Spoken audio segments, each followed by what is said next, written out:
Estamos ao vivo.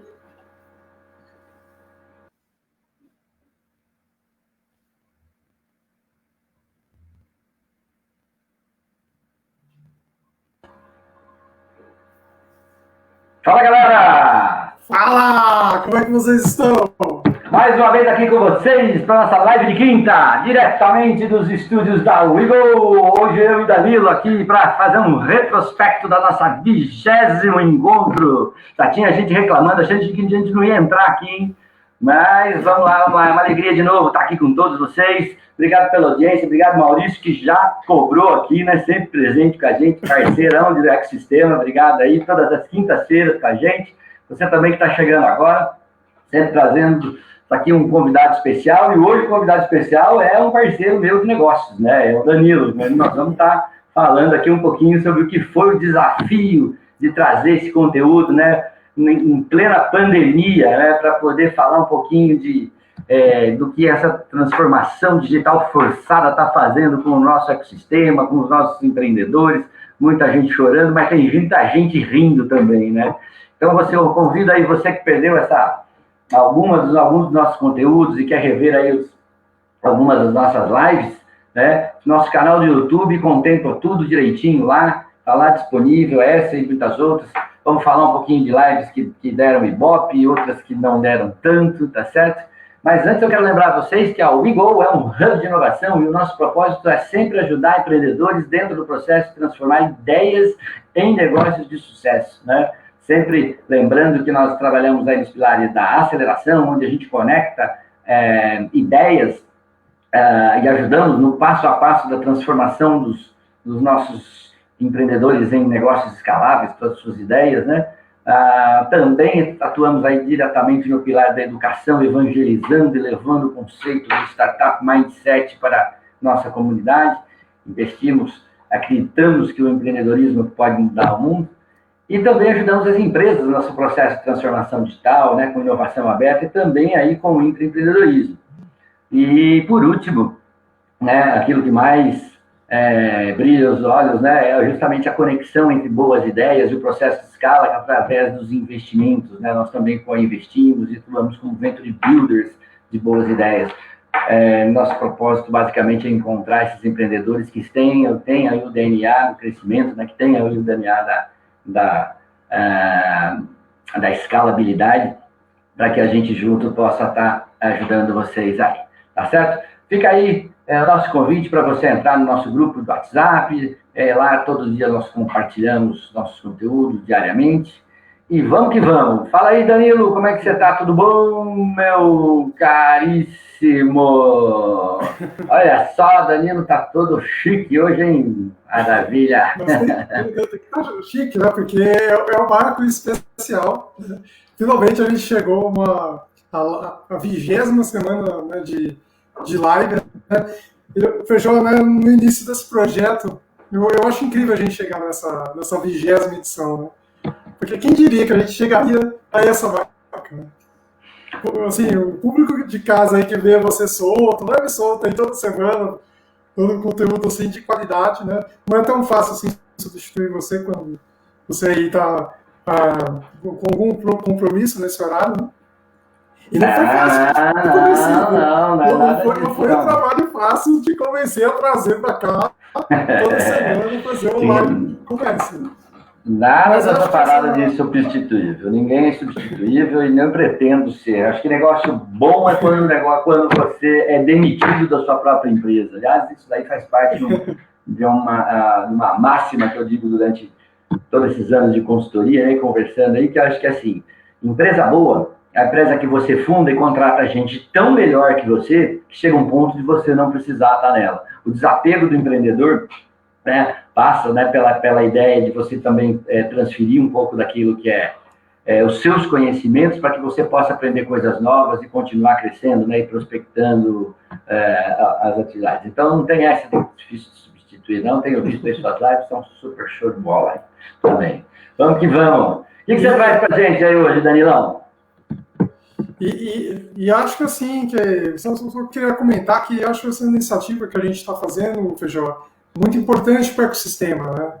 Porque a gente está, ao longo dessas 20 semanas, trazendo vários pontos de vista, né, várias trocas de informações, né, e a gente está tirando dos nossos convidados também a visão dele, a jornada dele, né, e isso, como que essa jornada reflete no trabalho, na entrega que eles estão realizando no ecossistema. O que você mais te impactou aí, né, ao longo dessas 20 lives aí? É difícil, hein? Porque a gente teve coisas bem interessantes aqui. A gente teve startups, a gente teve investidores, a gente teve gestores, a gente teve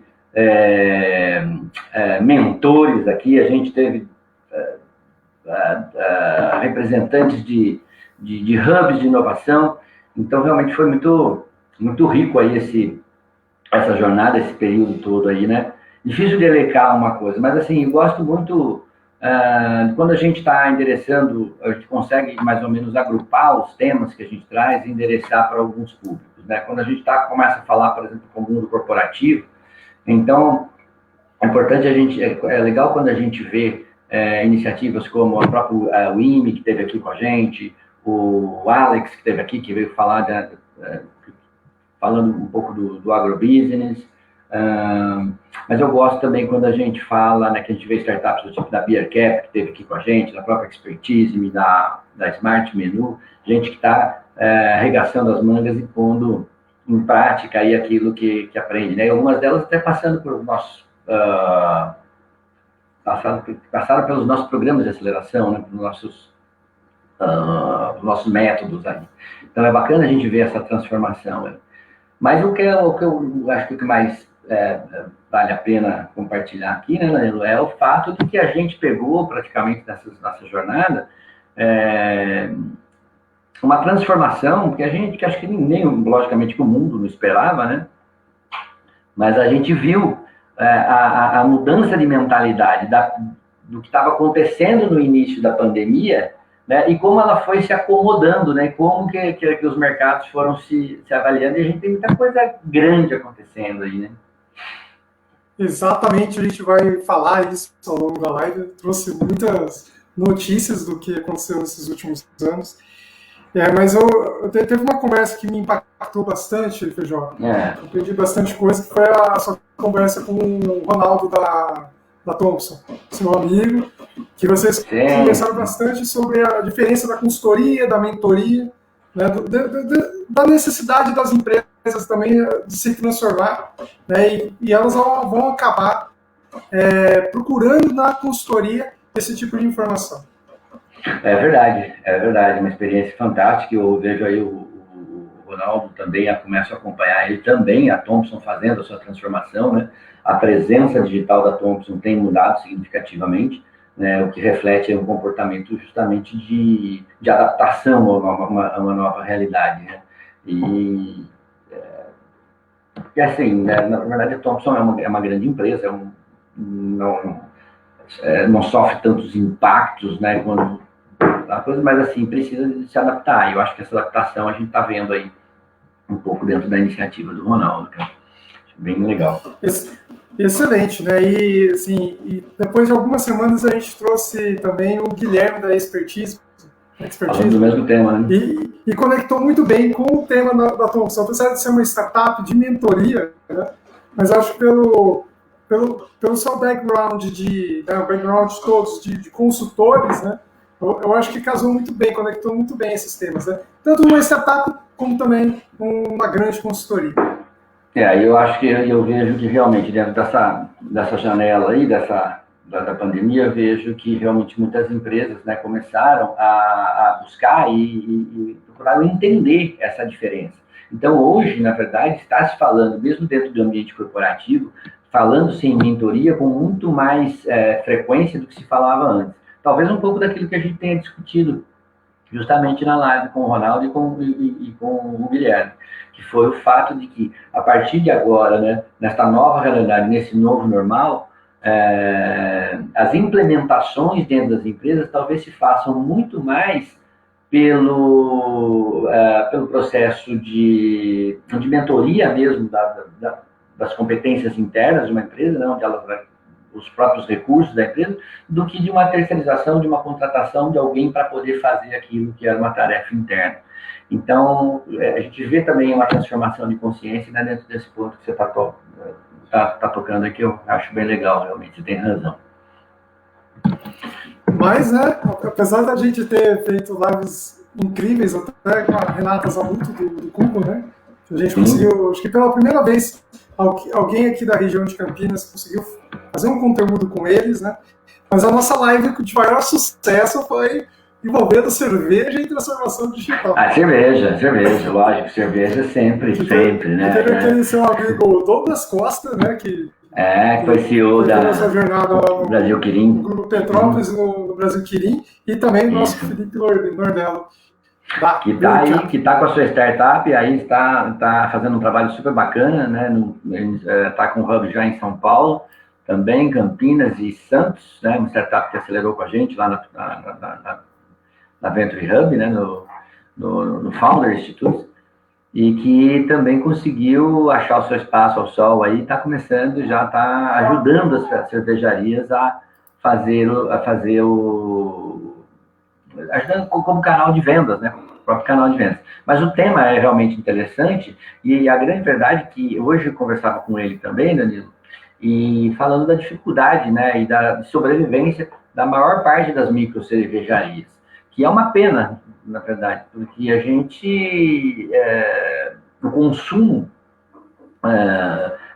de alguma forma, para as grandes indústrias, né, cervejeiras, não foi totalmente afetado, ela só mudou basicamente os canais, as pessoas deixaram de consumir muito na rua durante e passaram a consumir de grandes centros distribuidores, como supermercados, por exemplo.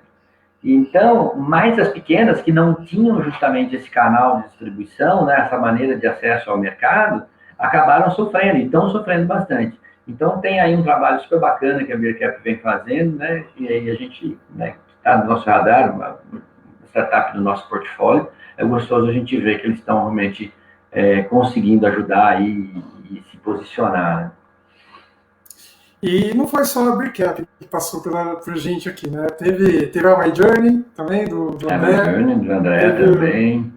Teve a Smart Menu. Que é uma health tech, né? Que tem um propósito lindíssimo. E a Smart Menu, que começa, né? Que também, né, traz um conceito extremamente inovador dentro do food service, né? De toda a cadeia, desde o processo de fabricação até a operação de alimentos, né, onde eles são capazes de apresentar dados estratégicos tanto para distribuidores quanto para a própria indústria, né, e eles vêm aí encontrando seu espaço também, muito bacana também ver a evolução desses meninos aí, jovens, né, engenheiros de alimentos, né, também acelerados, estiveram com a gente lá no Founder, e a gente vê que eles estão trilhando aí o caminho, e a gente consegue meio que mapear, né, um pouco do caminho do que é uma startup, muito próximo da gente, né? Porque apesar do senso comum, né? Apesar de todo mundo entender o que é startup, conhecer a jornada e saber a dureza que é a vida do empreendedor que está tirando um negócio do zero, é sempre algo que a gente sempre ouve a história depois que teve sucesso, mas o vai e vem, as pivotagens, a dureza da vida, né? De tirar um negócio e pôr na coisa, ela ninguém conta, né? A gente conta sempre depois do sucesso. Mas não é simples, não. Mas é muito bacana, a gente vê em nível Brasil nessa coisa acontecendo perto da gente também. Exatamente, né? Agora que a gente está chegando na 20ª live, né? E quem conta como foi difícil começar, como algumas edições assim, foram mais difíceis de outras para a gente tá colocando no ar, mas assim, o compromisso de estar sempre esse horário, né? Tá levando esse conteúdo, né, raiz de qualidade de inovação. E, né, para quem perdeu alguma edição também, né, todas as lives que a gente produz estão lá no canal do YouTube, né, como você comentou, Feijó. Mas eu também queria comentar que a gente produz também os artigos, né, no portal Z1. Sempre com os highlights, uma reflexão mais aprofundada sobre o tema que a gente trabalhou naquela semana. Né? O que você pode contar dos artigos que escrevemos aí na Wiggle também nessas 20 semanas? Os artigos também, eles têm, de alguma forma, gerado aí impacto, né, especialmente quando o tema está ligado a questões de ou a educação, ou corporativo, ou mesmo a questões do poder público, né? A gente percebe que a audiência e o resultado, né, o pique daquilo que a gente tem comentado aqui, tem encontrado capilaridade, tem encontrado eco nos agentes do ecossistema. Eu acho que esse trabalho, né, como a construção de um grande muro, né, você coloca um tijolinho a cada dia, né, a gente sempre está conversando, nós iniciamos aqui essas jornadas na dificuldade de conseguir colocar o ecossistema para rodar, né, mas hoje a gente olha para trás e vê quanta coisa que bacana que já foi feita, né, ainda hoje a gente estava numa conversa importante com a universidade, né, que começa a entender um pouco do que é o papel de um hub. A gente tem conversado com prefeituras de várias cidades da nossa região, que olham para a gente e dizem o seguinte: como é que a gente se insere nesse contexto? Então, eu acho que um pouco dessa evangelização, né, desse papel que eu digo que a gente faz sempre, né, que é o do Maomé, né, de subir o Monte Sinai, lá aprender os 10 mandamentos, descer e contar para a galera como é.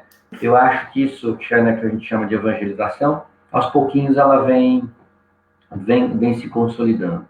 Não é simples construir um ecossistema, não é simples sensibilizar esses agentes, mas a gente vê que quando você produz um conteúdo, né, e aquele conteúdo, né, um artigo, por exemplo, como você colocou, seja ele no LinkedIn, seja no blog do nosso site, seja nos próprios os meios onde a gente tem produzido, a gente vê a influência disso e vê que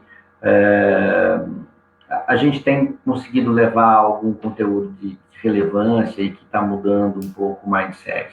As prefeituras, né, os governos, eles precisam entender os seus papéis, as universidades precisam entender seus papéis, as empresas precisam entender esses papéis, e nós, eu acho que é o nosso papel como hub, né, não só de acelerar, mas sobretudo de conectar, né, o papel das mentorias, das conexões, trazer os investimentos. Eu acho que é um papel de ser aquele cordão que amarra todo mundo, né, e a gente fica meio que no centro e a gente vê o equilíbrio, né, do desenvolvimento do ecossistema na medida em que o conceito vai caminhando, né, poder público, empresas vão vendo, vão entendendo o que está fazendo, e universidades, né, que é o tripé da chamada tríplice hélice, né. E você, o que você acha? O que você acha dos artigos que você tem ajudado o Co a escrever aí pra gente, né? Esse copyright? Tem sido uma grande oportunidade de se aprofundar em cada convidado, né, o que cada um está trazendo, né? A gente já até conversou sobre isso, né, mais privadamente, né? Como que isso tem dado a nossa oportunidade também da gente trocar bastante, né? Você até brincou, você trocou aí o Moisés com o Maomé, viu? Foi o Moisés que falou. Eu falei Maomé? Você falou Maomé. Então assim, Maomé deveria ter subido, já que se não foi ele, deveria ter subido. Ele subiu a montanha, só que ele não trouxe os 10 mandamentos. Então tá certo. Foi Moisés, foi outro. Eu acho que, Feijó, o mais legal dessas lives é perceber como que parcerias podem nascer, né, entre os atores, né? Como cada um está vendo o ecossistema e como que eles se conectam entre si. E nós, como hub, né, nós temos essa missão, né, de conectar esses atores para gerar negócios, para impactar a economia, a sociedade. Isso que eu mais gostei, né? A gente às vezes tem que subir a montanha, né, para ver a cidade inteira, né, para ver como é que aquela população ali se conecta, o que eles estão fazendo mesmo de fato, para você ter uma visão mais sistêmica, mais estratégica. É verdade. Mas assim, acho que muita coisa também mudou de lá para cá, né, Danilo? A gente fala, né, mas assim, a gente viu muita coisa acontecer, né? Acho que desde o primeiro artigo da primeira live, quando a gente falava, né, da transformação digital na marra, e hoje a gente vê algumas coisas acontecendo, né, com grandes empresas. Até a gente chegou a pautar um pouquinho sobre isso. Não sei se eu estou atravessando aí um pouquinho, mas hoje ainda a gente conversava, fazia uma reflexão com os acadêmicos, falando justamente disso. A gente imaginava que muitas grandes empresas teriam muita dificuldade, e realmente elas tinham, né, no processo de adaptação dos seus modelos de negócio para uma nova realidade mais internet, né, mais online, mais digital, a chamada transformação digital, e o que a gente vê é que aquele termo que você usou lá no início, né, da transformação digital forçada, realmente ela tem transformado feito inclusive grandes empresas fazerem mudanças gigantescas, né, e a gente tem recebido notícias que jamais a gente imaginaria receber num prazo tão curto de processos tão consolidados, de empresas tão consolidadas como Via Brasil, Magazine Luiza e tantas outras aí, falando no universo brasileiro, né? Então, que entenderam, né, rapidamente aí, fizeram uma virada rápida e estão se posicionando aí. Você comentando, né, isso me lembra uma notícia recente que saiu, né, do Carrefour, né? E algumas empresas se transformaram do dia para a noite, né, dentro desse cenário, né, que a gente está enfrentando. E eu me pergunto, né, por que elas não fizeram isso antes, né? Por exemplo, quando começou esse desafio aqui da quarentena, né, o Carrefour reuniu 30 funcionários e 9 executivos num domingo do passado, fizeram o Sunday Sprint Day, né? A gente que conhece lá o Startup Weekend, né, que tem aquele sprint, né? Eles fizeram isso num domingo e tiraram do papel algumas iniciativas que levaram a varejista, né, segundo eles informam, crescer em 3 anos em 3 meses. Exatamente. Você que é um cara que está nas grandes empresas já há mais de 20, 30 anos, né, tem uma vasta experiência. Falando assim, dá a impressão que eu sou um cara de a idade avançada, né? Eu acho que... Mas você começou muito cedo também, né? Tem esse outro lado também, né? Tá certo. Mas me conta para mim, por que as empresas precisam sofrer tanto para poder crescer, poder inovar? Engraçado isso, né? Porque, por mais que na declaração dos corredores das empresas, né, você tenha lá muitas vezes aquela questão que a mudança seja a única coisa constante na empresa, né, aquela coisa, toda essa retórica, na verdade as empresas elas são feitas por indivíduos, por pessoas, e pessoas têm vaidades, pessoas têm aspirações próprias, né, tem jogo político, tem medos, né, tem uma série de coisas que eu acho que dentro de uma estrutura grande, fica mais difícil de você lidar no conjunto. Então, não é para qualquer CEO, né, não é para qualquer gerente que vai exercer o seu papel de uma grande transformação. Todas as grandes mudanças numa empresa, todas as grandes reestruturações, elas são muito doídas, né, elas pedem realocações de pessoas, isso tem um trabalho de cultura muito forte que tem que ser implementado, e às vezes para você fazer mudanças rápidas, você precisa ter uma cultura construída dentro dessa empresa, que ela demora anos, décadas às vezes para fazer. E por mais que você tenha a veia de inovação, o que eu vejo é que quanto mais hierarquizado, quanto mais vertical é uma estrutura, mais difícil fica de fazer isso. Primeiro porque, justamente, você tem um compromisso com os investidores, né, com os acionistas dessa organização, e é muito difícil você dizer que você vai criar um universo paralelo para poder criar um business totalmente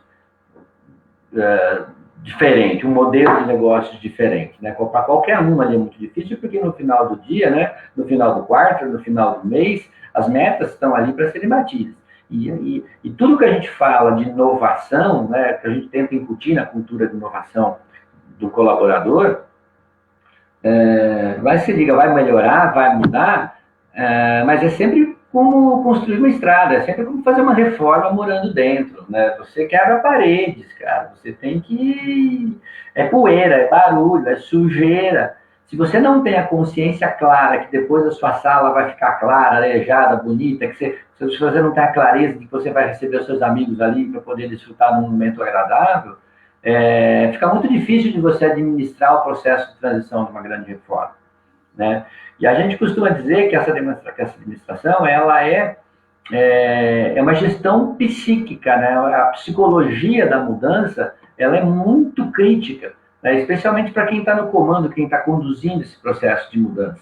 Então, mesmo que eu queira fazer, eu tenho que administrar a profundidade do impacto e o tempo, né, que essa mudança leva para atingir o novo patamar. Se você faz um impacto muito forte, corre o risco de você arrebentar a corda no meio do caminho.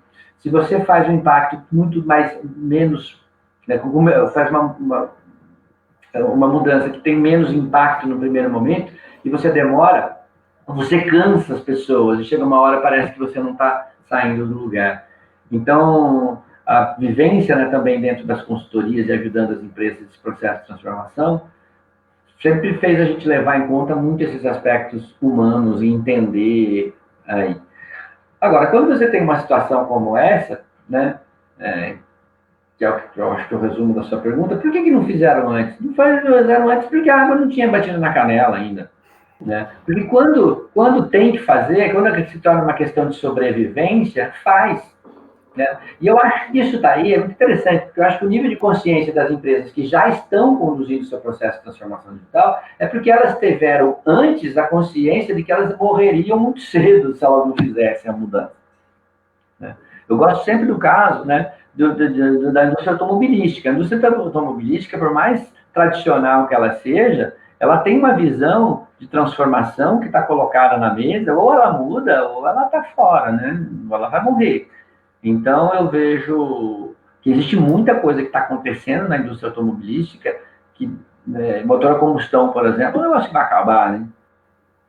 Então, assim, são novos, a questão não é se são novos entrantes, se são novos produtos, se é uma concorrência. A questão é a seguinte, existe uma indústria global desse setor que precisa se repensar. Quer dizer, a questão do compartilhamento, as pessoas já não compram mais tanto carro que nem compravam antes, ou pelo menos não idealizam. O jovem de hoje não tem... Eu não estou pensando em comprar um carro no sexto.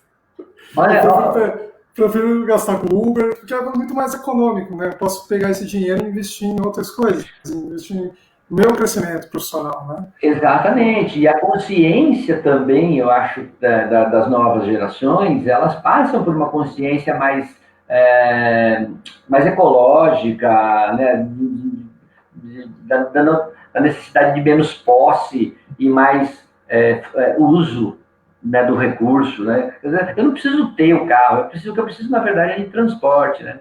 E ao contrário disso, né, a minha geração, inclusive, quando chegava aos 18 anos de idade, isso aconteceu comigo, era praticamente um objeto de desejo. O meu minha primeira grande conquista era comprar no primeiro carro, né? Então, existia uma relação diferente. Eu vejo meus filhos hoje, né, nessa idade, e a preocupação deles em relação a isso é muito diferente. E à medida que as gerações vão caminhando, a gente vê essa mudança. Eu não vejo essa mudança só nisso. Eu me lembro, por exemplo, quando a gente falava em ecologia há 20 anos atrás, era algo distante demais, né? Era algo que você não estaria... a gente falava, né, 20 anos talvez seja pouco, vamos falar 30 anos, né? Mas a gente falava assim, a gente vai começar a ver daqui a pouco nos produtos, nas gôndolas do supermercado, selos, né, que identificam se o produto é ecológico ou não é ecológico. E está aí, né, a gente está vendo hoje teste em animais, né, a preocupação com o ecossistema de uma maneira geral. Então, acho que essa nova geração também é que vai estar no comando daqui a pouco dessas empresas, né? E a transformação dessas empresas, elas acabam acontecendo em função, normalmente, do senso de urgência. Quando o senso de urgência bate, a transformação vem, em qualquer lugar que seja, né? Historicamente, assim. Né? Mas a gente pensar, por exemplo, nos desafios ambientais, por exemplo, que a gente está enfrentando, né? Esperar até o último momento é uma coisa, assim, até complicada, né? Se for parar para pensar, né? Mas hoje você, por exemplo, nos fundos de investimento que eu faço, né, eu faço meus investimentos por um aplicativo chamado Warren, né, no Rio do Sul. Uhum. E lá tem a possibilidade de eu investir em fundos verdes, em fundos que apoiam empresas ambientais, né? Então já começa a educação, essa cultura de inovação já está se transformando aí, né? Muito. No momento que a gente está organizando as nossas finanças. Né? É bem interessante esse movimento, né? E eu fico pensando também dentro das grandes empresas, né? Eu comparo muito, quando eu ouço que a transformação digital é cultura, eu lembro muito da construção da cultura organizacional, né? Da inovação. E a gente teve um convidado, né, que inclusive ele fez a live no carro, né? Foi dentro do carro para uma estrada. Isso, foi. Que é o vídeo da DHL, que também esteve com a gente lá no Startup Weekend. E ele falou muito da força do RH. A importância do RH como elemento muito em função da necessidade de construir essa cultura dentro da empresa. Como você vê essa situação, Feijó? Cara, eu acho isso sensacional, né? E assim, na época, quando a gente conversou com ele, e esse também é um tema que a gente aborda, tangencia todas as vezes que a gente fala em transformação cultural, né? Eu carrego comigo uma experiência muito feliz de ter trabalhado numa empresa, a Promon, né? Eu faço sempre questão de fazer essa referência, porque talvez seja a minha principal escola em termos de mentalidade de carreira. Saí da faculdade, eu já havia trabalhado na Promon antes da faculdade, tinha feito curso técnico, aí fui fazer a faculdade, voltei para essa empresa e praticamente a base da minha jornada foi lá. E era uma empresa de extrema vanguarda, né? Era uma empresa, por acaso, de um braço de tecnologia ali, que era telecomunicações, mas era uma empresa cujo RH era muito forte, né? O RH era um RH estratégico.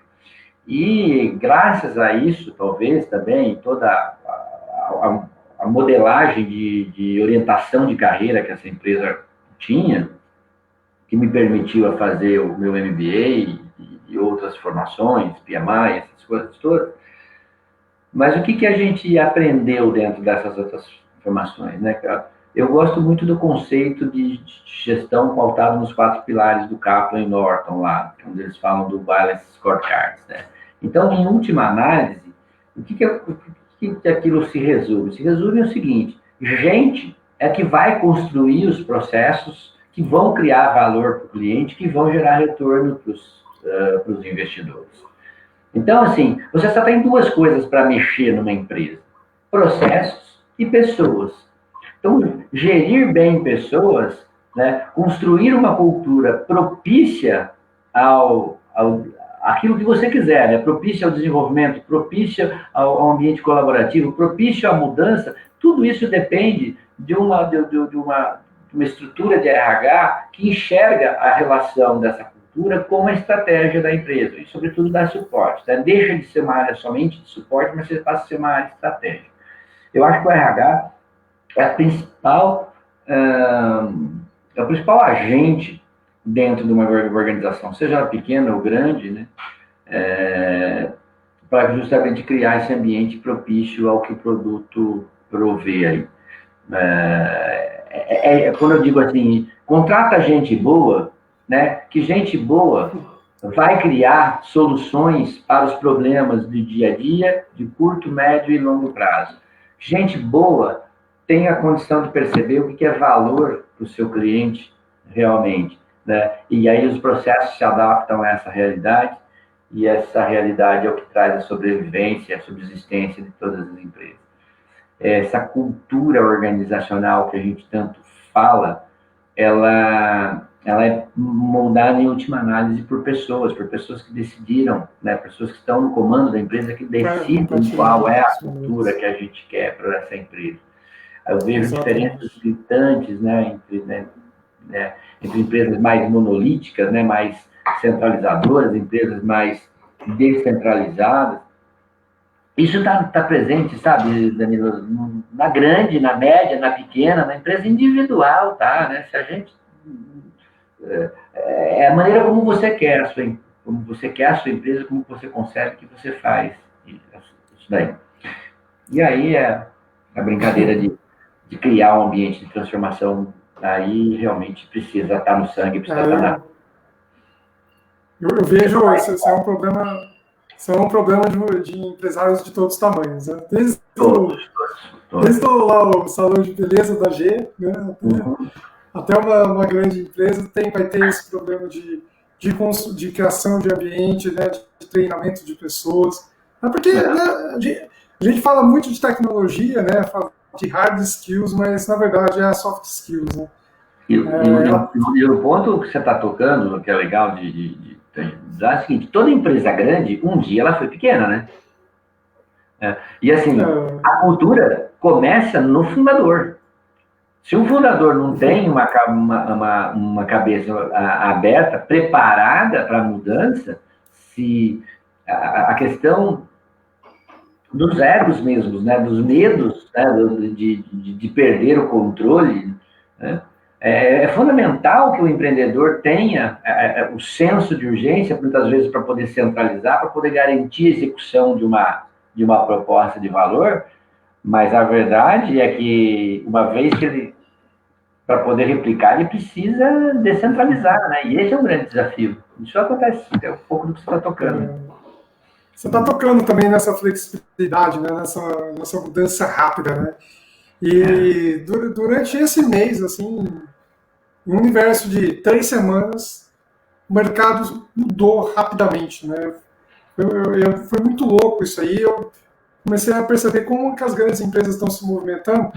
E esse cenário que elas entraram, né, que o impacto, o desafio, fizeram elas se movimentar muito rápido. Né? Uma notícia que me impactou ali numa sexta-feira, 6 de agosto, Feijó, que foi o Mercado Livre superar a Petrobras e a Vale do Rio Doce. Pela primeira vez, uma empresa de tecnologia da Argentina, mas que teve um grande florescimento aqui no Brasil, passou as duas principais empresas tradicionais, que há muito tempo, né, por serem empresas estatais, né, do maior país da América Latina, eram as maiores empresas. E na mesma semana que também a Apple, né, em faturamento, superou o PIB do Brasil, né, que é uma das 10 maiores economias do mundo. Como é que você vê, Feijó, com a sua experiência, essas notícias, como é que ela está se relacionando? É curioso, né? Quando a gente fala, né, simplesmente assim, da questão dos números, né? Esse comparativo, eu acho que ele tem muito de impacto da notícia mesmo. Existe muita coisa por trás disso e a gente precisa entender. Mercados financeiros, né, valor de mercado de uma empresa, tem muito a ver, não com os ativos reais daquela empresa, né, não com aquilo que realmente ela apresenta, mas com os interesses especulativos do próprio mercado financeiro. Nós estamos falando de grandes empresas, estamos falando de bolsas de valores, estamos falando de movimentos globais, de coisa, qualquer pedra no sapato, qualquer chuva fora lá, influencia. Mas a grande verdade é que nós estamos falando de potências, né, de empresas que são potências. Cada investidor, né, cada um olha de uma maneira diferente. A minha opinião aqui, talvez ela não seja a mais especialista para dizer, né? Mas eu gosto, eu acho interessante, porque da mesma maneira como a gente viu lá atrás, né, a concepção, a criação da Nasdaq, né, quando, na época das empresas.com, né, e foi justamente nessa época que eu estava trabalhando na Lucid, que era um momento em que a tecnologia do mundo começou a ganhar espaço e valor realmente de mercado. Muito se especulava se aquilo era uma bolha, se não era uma bolha. Foi uma bolha, também teve um pouco dessa questão, mas a verdade é que a Nasdaq está aí e as empresas de tecnologia, com muito mais capacidade de entrega e menos ativos, elas permanecem, elas perduram, né? E eu acho que a gente está entrando realmente numa nova fase, e esse negócio que a gente fala muito daquele startup mindset, ele começa a ser projetado pelo modelo onde tudo é as a service, né? Praticamente todos os modelos de negócio começam a considerar a possibilidade de se transformar em serviço. E eu me lembro até de uma entrevista que eu fiz há muitos anos atrás, onde uma futurologista, né, ela falava, naquele programa Roda Viva, ela falava de uma desmaterialização da economia. Isso há 30 anos atrás, a gente não entendia muito o que era isso, mas eu acho que hoje quando você está nesse assunto, a gente vê empresas que são quase que essencialmente digitais, acabam atingindo valor de mercado, ganhando valor de mercado, né?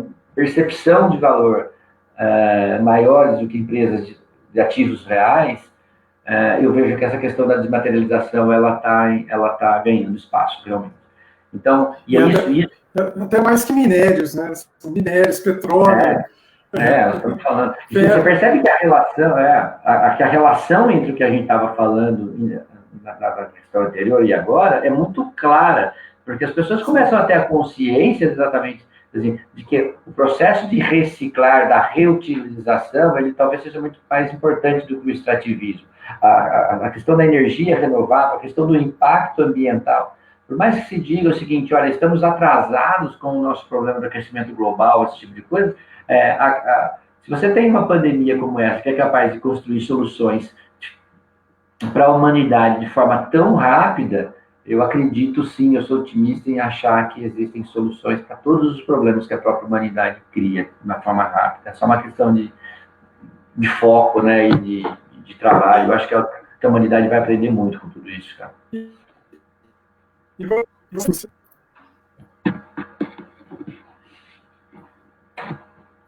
Congelou aí.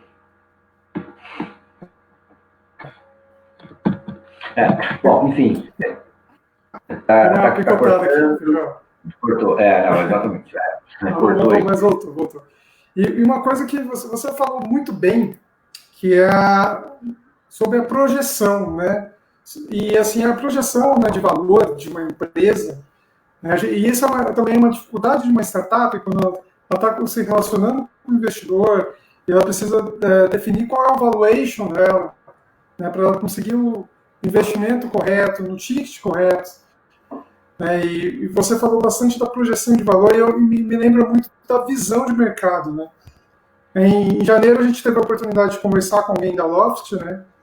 E porque dentro desse mercado tradicional, a Loft em 16 meses virou um unicórnio, né? Pela visão dos fundadores, pelo modelo de negócio que eles tinham. Não é uma venda de uma casa simplesmente. Tem toda uma esteira de produtos que aumenta a lucratividade, né? Então tem uma visão ali, né? E para mim, né, as empresas que estão mais preparadas são as que cresceram mais e souberam aproveitar as boas oportunidades do mercado. Não é verdade? Eu acho que sim. E a gente falou muito disso no início, né? Eu acho que a maior parte das empresas que entenderam isso, elas estão surfando agora. Numa janela muito pequena. Quer dizer, você tinha uma onda que estava vindo, ou você se afogava nela, ou você nadava com ela, aproveitava ela. Claro, tem muita coisa ainda para acontecer, mas a gente chegou a comentar isso aqui nas nossas lives também, a gente chegou a deixar claro isso, que a minha perspectiva, as relações comerciais no mundo, elas foram desfeitas para se restabelecer num outro formato. Ou seja, a minha relação cliente-fornecedor que eu tinha antes da pandemia ficou em xeque, ela se desfez e tanto as ofertas quanto as demandas se modificaram e as relações de consumo se estabeleceram em outros canais. Costumo dizer que, na verdade, não existe uma economia que para, o que você vê é o dinheiro que deixa de correr em algumas mãos para poder correr em outras. E a grande desafio das empresas é entender isso, né? Algumas estavam extremamente comprometidas com a realidade comercial que elas tinham e estouraram, né? Se recompuseram muito rapidamente, né? Uma série de empresas encontraram seu nicho. Outras, não conseguindo entender, se perderam, né? E tem uma quebradeira danada, equivocamente. E tem muita gente aí que também acaba que está se achando ainda, né? Que está conseguindo, entendeu? Acho que tem uma acomodação muito grande aí. Mas é interessante que você está falando, porque, né, estava falando da Via Brasil, né, empresa do grupo lá da Casa Bahia e do Ponto Frio.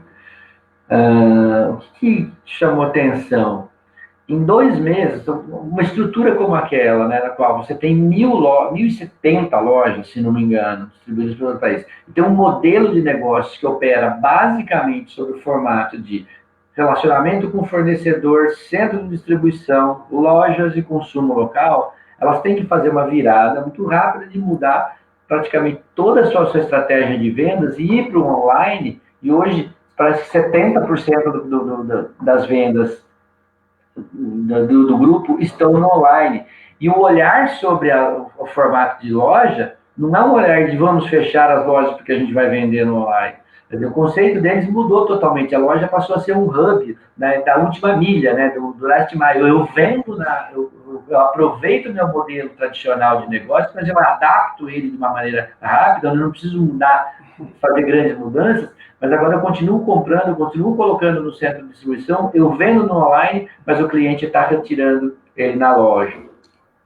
Eu tenho ali na loja um ponto de relacionamento com a minha base de clientes, né, com os conhecimentos, mas talvez eu faça ali justamente o last mile, né, a última milha do relacionamento com essa coisa.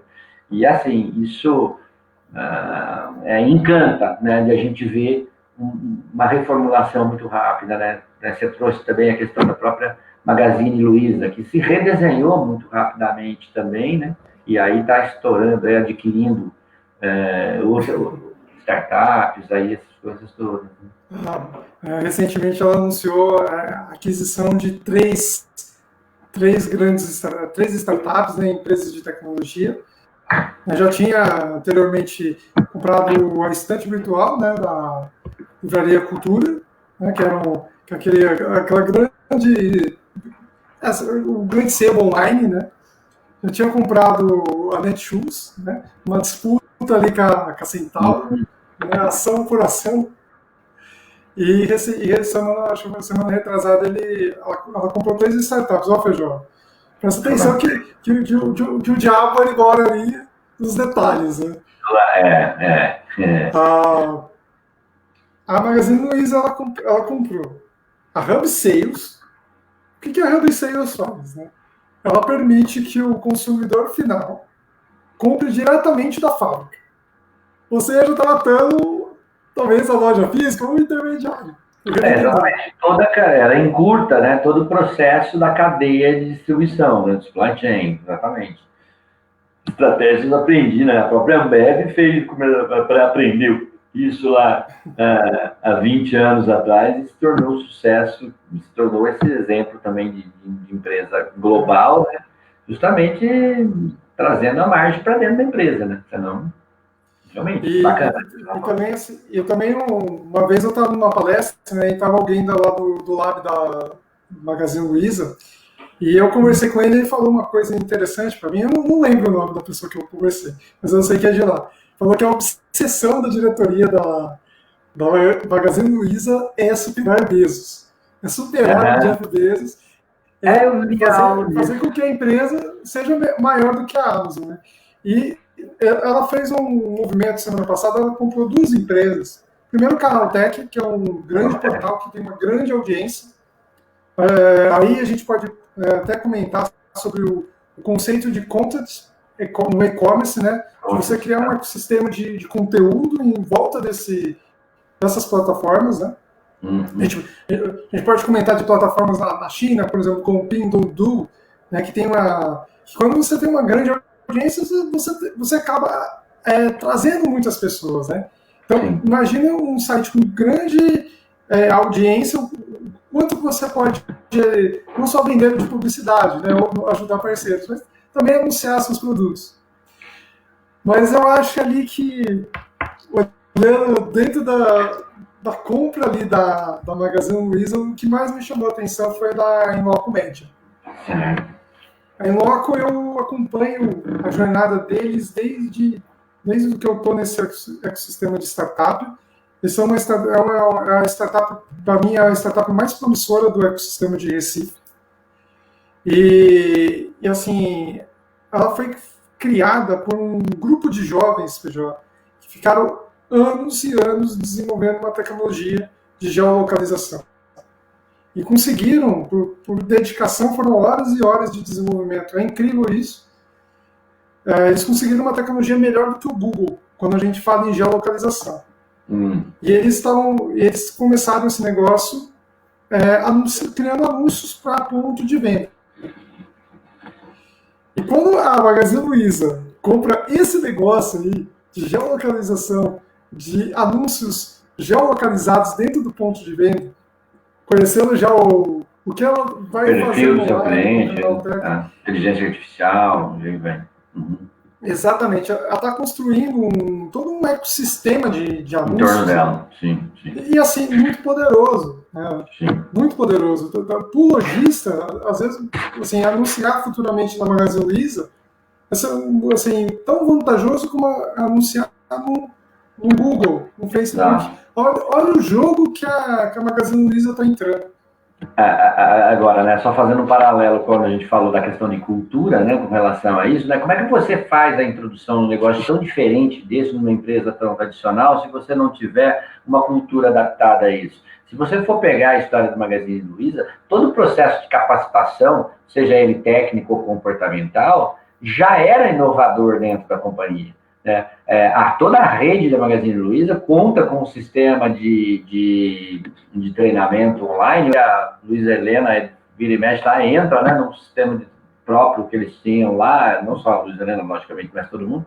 Assim, os vendedores, os colaboradores são treinados de forma padronizada por conteúdos que são distribuídos, assim, a comunicação na empresa, apesar da capilaridade dela, se fazia já por uma tecnologia, que são televisões que são colocadas lá, conteúdos, não sei lá quais são os canais, mas o desdobramento da estratégia no indivíduo não depende tanto de várias etapas. Né? Então, a cultura, tudo aquilo que é novo dentro da organização, chega muito rápido nas bases. Quando você tem esse tipo de coisa, você tem mais flexibilidade, porque aí a transparência, ela passa a ser ferramenta de transformação. Né? Então, assim, estamos mudando. Como é que eu compro agora uma startup? Como é que eu mudo o startup mindset? Como é que eu vou para um outro, que eu mudo o rumo dessa próxima? Nós éramos uma loja assim, precisávamos dessa competência, agora nós vamos usar essa outra competência que a gente não tinha, vamos transformar, vamos usar. Eu vou deixar de ser uma rede de lojas para ser um marketplace que pretende ser maior do que o Amazon. E para isso nós vamos usar sistemas inteligentes, inteligência artificial, machine learning, essas coisas todas. Como é que você faz coisas desse tipo, né? Como é que você faz isso acontecer se você não tem uma cultura adaptada? Então, esse olhar, né, que a gente traz aí é muito bacana quando a gente vê o impacto da tecnologia sendo absorvida, sendo comprada, mas na cabeça e no coração das empresas, a cultura já estava lá. Você não faz, né? Muito legal o que você está falando. Exatamente, né? Assim, eu queria perguntar para você, Feijó, também, né? Quando você não constrói essa cultura, talvez acho que você pode pagar muito caro. Porque, de repente, tem um concorrente inesperado entrando no seu mercado, e aí você precisa realmente pagar caro para se defender. Eu queria que você comentasse uma notícia que eu vi essa semana, que é o seguinte, né? Que também é uma grande empresa de tecnologia, que é a Lynx, né? Que é uma empresa de software de gestão, né? Somente ali para os pequenos varejistas, né? E a Stone, né? Que já é um unicórnio, uma empresa que também começou como uma startup, né? Nesse mercado de maquininhas, cresceu muito rápido, anunciou que vai comprar a Lynx. Né? Isso foi semana passada. Aí, hoje, a TOTS cobriu a oferta. E, assim, eu queria perguntar, assim, do seu ponto de vista, né, da TOTS, é mais barato pagar 6 bilhões pela Lynx e não deixar uma concorrente grande como a Stone entrar no seu mercado? Legal. Acho dá chance para a gente devagar um monte nessa questão que você coloca, né? E eu sempre gosto também de olhar algumas histórias do passado, né? Para poder fazer um pouco disso. Quem sabe se vale a pena ou não vale a pena são só os estrategistas realmente da empresa que estão lá, né? Cada um está ali, sabe, né, o que está ganhando, o que está perdendo e qual o custo de aquisição de cada cliente, na verdade. O quanto vale a pena, aquilo que a gente fala dentro do mundo corporativo, make or buy, né? Vale a pena fazer ou vale a pena comprar? Desenvolver ou comprar pronto, né? Isso vale para projetos, isso vale para produtos, isso vale justamente para mercado, né? Para market share. Às vezes você é obrigado a comprar também para não ser engolido, né? Às vezes você é obrigado a comprar para não ser apagado. Eu me lembro de uma marca brasileira que chegou forte no mercado de varejo, né, para a indústria alimentícia, basicamente indústria alimentícia, né, que era a Arisco. Não sei se você lembra dessa marca. A Arisco ela surgiu como marca de combate para várias marcas, para vários produtos dos grandes produtores, como o próprio Unilever. E era uma marca baseada em guerrilha mesmo, né? E ali você tinha ali, inclusive, rótulos muito parecidos que ocupavam as gôndolas dos mercados e tal, e com uma diferença de preço, onde a commodity, 10 centavos, pode fazer uma diferença danada no processo de decisão de compra do consumidor, né? Então, o preço passa a ser um ganhador de pedido. E essa Arisco foi vendida, né? Ela foi comprada, uma oferta hostil que a Unilever, na época, fez, né? Para comprar, para pagar a marca, né? Para poder tirar ela do mercado, né? E aí também veio muito da especialidade que a Unilever também foi desenvolvendo ao longo dos anos, que foi se tornando uma gestora de marcas, né? Então, aprendeu que também tinha que comprar algumas marcas e ficar com elas, como foi o caso da Kibon, né, que ela acabou ficando com a marca Kibon, né, e tornou uma marca nacional, que era uma marca brasileira, se tornou uma marca nacional, mas também muitas outras marcas foram apagadas. Agora, quando você fala o seguinte, por que uma TOTS está comprando, né? Uma das suas principais concorrentes, né? Exatamente, você está comprando a sua principal... você está comprando a concorrência, mas você está comprando muitas vezes para se associar, para ganhar market share, né? Uma outra chamada que eu acho que é interessante, né, que é legal a gente falar, por exemplo, né, você tem aí plataformas, né, que deixam as suas APIs abertas. Por que eu deixo uma API aberta dentro do meu negócio, né? Qual que é o objetivo, né? Será que eu só quero que alguém use os meus dados, né, para desenvolver soluções ou será que eu prefiro ver o que pode surgir de ideias novas, que talvez seja mais barato eu comprar ali na frente, depois que essa plataforma está desenvolvida, com as minhas próprias API, do que eu ficar tentando fazer o desenvolvimento internamente dentro disso.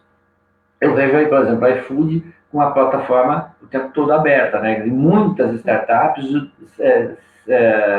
usando as APIs do iFood para desenvolver soluções que eventualmente podem ser vendidas pelo próprio iFood.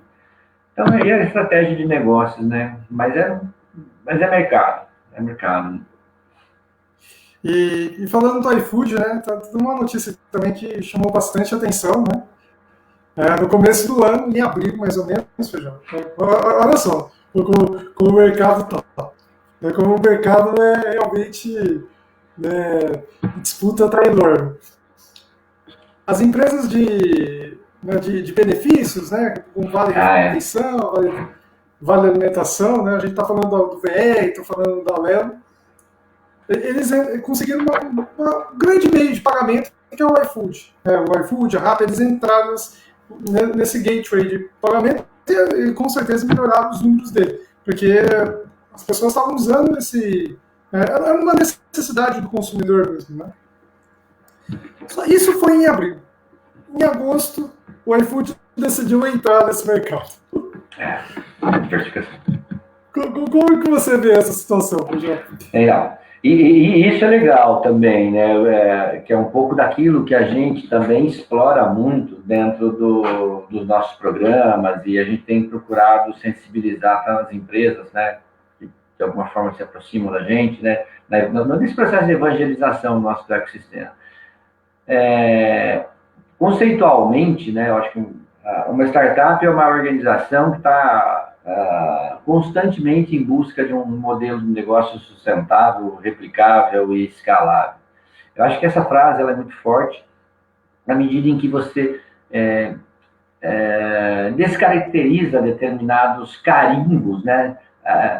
A ideia da missão de uma empresa, que era muito forte nas empresas mais tradicionais, ela se perde um pouco dentro do startup mindset. Que mesmo a empresa consolidada, ela continua buscando alternativas para de sobrevivência, né, e de busca de modelos de negócios. Então, a capacidade de eu identificar oportunidades, quando eu conheço fortemente o meu cliente, as demandas e as dores do meu cliente, eu consigo desenvolver novas features, novas alternativas para aquilo lá, faz com que coisas pareçam absurdas, como essa que você está dizendo. Mas talvez não seja nem um pouco absurdo, talvez seja justamente, né, um caminho de fidelização ainda maior que eu tenho com o meu cliente, porque, é o seguinte, eu conheço suas dores, eu conheço suas necessidades, se é meio de pagamento que eu preciso resolver, eu já estou junto com você, por que não? E aí vem muito daquilo que a gente chama de super apps, né, que são uma nova realidade que está chegando também, né. A gente tem visto aí documentários na China mostrando isso, que são praticamente plataformas que você tem todas as funcionalidades ali dentro e que você navega basicamente dentro de um único app, com feito de pagamento, pedido, comida, isso e aquilo lá, uma relação de consumo praticamente completa e que atende fortemente as dores reais, né? E não de produtos feitos para poder atender as próprias empresas, né, que fazem os seus produtos. Eu acho que é legal isso. O iFood, notadamente, não é só porque ela se tornou um unicórnio, mas ela se tornou um unicórnio porque ela pensa dessa maneira, né? Ela se tornou um unicórnio porque ela realmente... Feijó, para mim, o que faz a diferença mesmo é validar muito bem a dor, né? Saber entender muito bem a dor do seu cliente, né? Você sendo uma startup, sendo uma pequena empresa, sendo uma grande corporação, eu acho que isso faz a diferença, isso faz traz a inovação. Percebo as empresas investindo bastante na área de customer experience, né? No atendimento, justamente porque ali eles sabem que está uma mina de ouro dos insights que podem vir do negócio em si, né? Eu acho bastante interessante. E também que acho que já passamos aqui 1h02 já de live, tem bastante conteúdo, mas essa conversa, a gente já faz umas conversas que duram aí umas 2, 3 horas, né? Sim, vamos respeitar a audiência, né, hoje. E eu vejo que, assim, hoje em dia, né, quem tem um startup mindset, né, que se você for parar para pensar, antigamente a gente ouvia muito dos empreendedores de garagem, né? Aquela mística do Vale do Silício. Mas hoje a gente vê as grandes empresas também fazendo muita tecnologia, muita inovação. A gente vê startups estabelecidas como a iFood também com essa mentalidade, também criando uma solução paralela como essa. Também poderia citar, por exemplo, a Gympass, que criou uma solução um tempo atrás de contratação de pessoas. Por quê? Porque ela vende, mesmo ela sendo um aplicativo de academias, né, ela vende para o RH. Então o RH tem um problema de contratação, ela quer algum outro serviço para engajar esse cliente, né, para resolver mais uma dor desse cliente. Né? E eu acho que esse startup mindset é o que faz a diferença. Acho que sim. E assim, mas é importante a gente entender, né, que são dois mundos, né, que se conectam, né, ou seja, eles transitam e e é possível conviver. Às vezes, e aí eu vou falar um pouco dos dois lados, né, que a minha vida, né, logicamente há mais tempo aí dentro do mercado me permitiu conhecer, né? Deu a chance de conhecer. Eu conheci muito o que é o mercado corporativo, eu vivi muito dentro de grandes empresas, das empresas tradicionais, e hoje eu vivo dentro do universo das empresas nascentes, né? Das startups, e assim, eu consigo admirar as duas. Eu vejo muitos jovens, muitas vezes, dizendo o seguinte: não, mas eu não quero uma vida corporativa sem nunca ter vivido lá, né? Sem nunca ter estado lá. É claro que tem muita coisa dentro do ambiente corporativo que não é 100% agradável, mas tem muita coisa dentro do universo das startups que não o é também.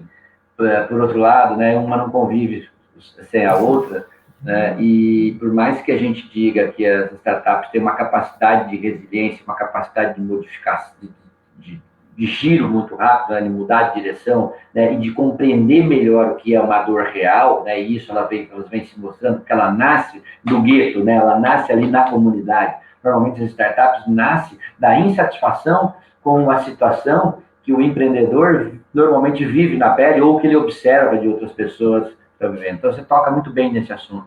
As grandes empresas, as que estão conseguindo sacar isso, estão incorporando, estão fazendo a conexão para poder aprender justamente isso. Chega de planejamentos de longo prazo, chega de grandes projetos de lançamentos, né, que dão em água. Quantos produtos foram lançados, né? A maior parte dos produtos eles são lançados e, na verdade, eles não resolvem uma dor real.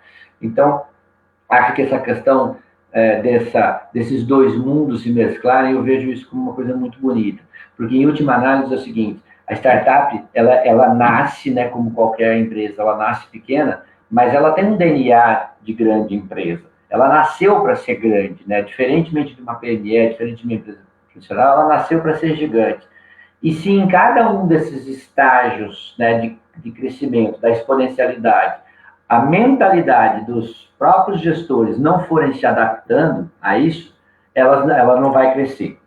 Então, chega um estágio, né, que isso e é muito rápido tudo isso, que ela, mesmo sendo uma startup, mesmo ela estando focada na questão da dor do cliente, mesmo ela estando focada na busca de um modelo de negócio replicável, o que acontece é que ela precisa ter processos, é que ela precisa estar organizada sob o ponto de vista de governança corporativa, ela precisa estar organizada sob o ponto de vista de geração de caixa, de geração de resultados para os investidores.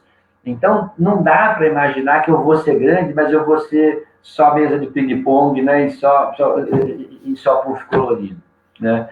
Isso pode estar presente, pode estar ali, mas é preciso que haja regras, é preciso também que isso se adapte, né? Nenhum fundo de corporate venture capital vai investir numa empresa se os processos não estiverem organizados quando chegar lá. Exatamente. E também, né, esse é um drama também das startups que decolam rápido, né? Não perder o seu DNA, né? Bom, 1h07 de live. Né? Chega, né? Senão a gente vai até de madrugada aqui. Continue, né, se você quer conteúdo de raiz como esse aqui, né, de inovação, transformação digital, empreendedorismo, né, siga a WeGo nas redes sociais, né? E também, né, você pode ter uma mentoria com esse cara, com o Feijó. Né, e com o Danilo. Com os seus 30 anos aí de idade. Corporativo. Com certeza. O que eu tenho de idade, você tem de experiência. Ou não, né? Por isso que nós estamos juntos, né? Eu acho que esse complemento faz todo sentido. Muito bom estar aqui contigo, bom a gente fazer essa revisão. Obrigado para quem esteve com a gente. Semana que vem nós estamos de volta, não? Exatamente, ó, e entra no nosso grupo VIP aqui no WhatsApp, tá? E procure a gente também está super disponível, né? No momento que você precisar, a mentoria que você precisar, a conexão que você precisar, a gente está lá para te ajudar. Estamos aqui à disposição. Fiquem com Deus, galera. Forte abraço para vocês. Danilo, obrigadão. Até semana que vem, no mesmo horário. Até mais. Até mais.